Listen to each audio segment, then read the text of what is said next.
ಶಕ್ತಿ ಇದೆ and also ಅವುಗಳ ಮಾಂಸದ ಗುಣಮಟ್ಟ ಉತ್ತಮವಾಗಿದೆ. 1868ರಲ್ಲಿ ಇದರ ಮೊದಲ ಜೋಡಿಗಳನ್ನ ಹಡಗಿನ ಮೂಲಕ ಬ್ರೆಜಿಲ್ಗೆ ಬಂದವು. ಇದಾದ್ಮೇಲೆ 1960ರಲ್ಲಿ 100 ಹಸುಗಳನ್ನ ಬ್ರೆಜಿಲ್ ಇಂಪೋರ್ಟ್ ಮಾಡಿಸ್ಕೊಳ್ತು ಆ್ಯಂಡ್ ಅಲ್ಲಿಂದ ಇನ್ಕ್ರೀಸ್ ಆದಂತಹ ಇದರ ಸಂಖ್ಯೆ ಈಗ ಒಟ್ಟು 80% ಬ್ರೆಜಿಲ್ನಲ್ಲಿರುವ ಹಸುಗಳು ಇವೇನೆ. ಇವು ಕಳಪೆ ಗುಣಮಟ್ಟದ ಮೇವುಗಳಿಗೆ ಹೊಂದ್ಕೊಳ್ತವೆ, ಈಸಿಲಿ ಬ್ರೀಡಿಂಗ್ ಮಾಡ್ಬೋದು, ಜೊತೆಗೆ ಅತಿ ತಾಪಮಾನಕ್ಕೆ ಈಸಿಯಾಗಿ ಹೊಂದ್ಕೊಳ್ಳೋದ್ರಿಂದ ಬ್ರೆಜಿಲ್ನಲ್ಲಿ ಇವಕ್ಕೆ ಡಿಮ್ಯಾಂಡ್ ಜಾಸ್ತಿ.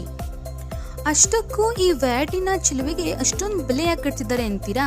ಇದನ್ನ ಬರೀ ಹಾಲು ಕೊಡೋ ಹಸು ಅಂತ ಇದಕ್ಕೆ ಬೆಲೆ ಕಟ್ತಾ ಇಲ್ಲ, ಇದಕ್ಕೆ ತನ್ನದೇ ಆದಂತಹ ಸ್ಪೆಷಲ್ ಕ್ವಾಲಿಟೀಸ್ಗಳಿವೆ. ಇದರ ಜೆನೆಟಿಕ್ ಮೆಟೀರಿಯಲ್ ಆದಂತಹ ಭ್ರೂಣಗಳು ಮತ್ತು ವೀರ್ಯಗಳಿಂದ ಮುಂಬರುವ ಸಂತತಿಗಳು ಈ ವ್ಯಾಟಿನ ಚಿಲುವೆ ಥರನೇ ಅತ್ಯುತ್ತಮ ಗುಣಗಳನ್ನ ಹೆರಿಡಿಟ್ರಿಯಾಗಿ ಪಡ್ಕೊಳ್ತವೆ ಅಂತ. ಆ್ಯಂಡ್ ಈ ನೆಲ್ಲೂರು ತಳಿಯ ಗುಣಮಟ್ಟದಲ್ಲಿ ಮತ್ತಷ್ಟು ಪ್ರಗತಿನ ಹೊಂದಿಸುತ್ತೆ ಈ ವ್ಯಾಟಿನ ಚಿಲುವೆಯ ಜೆನೆಟಿಕ್ ಮೆಟೀರಿಯಲ್. ಹಾಗಾಗಿ ಈ ವ್ಯಾಟಿನಿಗೆ ಡಿಮ್ಯಾಂಡು